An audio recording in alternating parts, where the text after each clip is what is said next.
Sospek sa ilang insidente ng carnapping sa Maynila at mga karating lugar, arestado. Ilang motorsiklo na ninakaw ng mga sospek na recover. Si Bien Manalo sa detalye.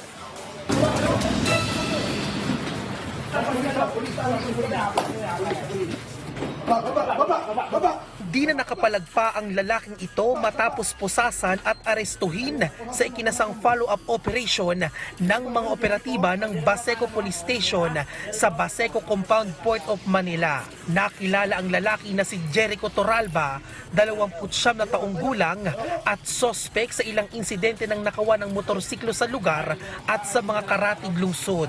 Yan o, matagal na rin namin minamatyagan kasi may information kami na itong atlo grupo na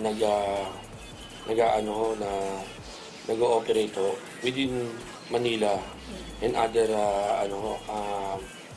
cities and provinces, nearby provinces po. Immediately conducted operation against the person, and it so happened na nung nakita namin yung isang suspect po, ginagamit niya yung motor na nakarnap. At sa sumunod na follow-up operation ay natunton at naaresto rin ng mga pulis ang kinakasama ni Torralba na sinasabing kasabwat niya sa krimen.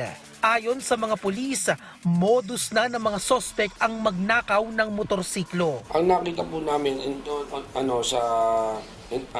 their possession and control, yung mga iba't ibang uri ng susi. And meron silang ORCR po ng mga motor na hindi naman tugma doon sa description ng motor na parang ang tawag doon kambal, kinakambal po. Na-recover sa mga sospek ang ilang motorsiklong ninakaw.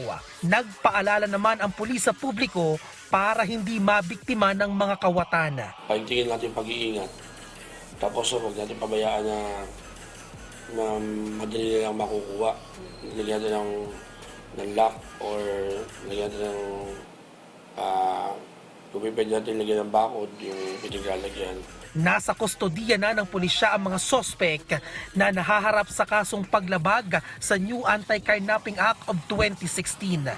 Bien Manalo para sa Morning Show ng Bayan, Rise and Shine, Pilipinas.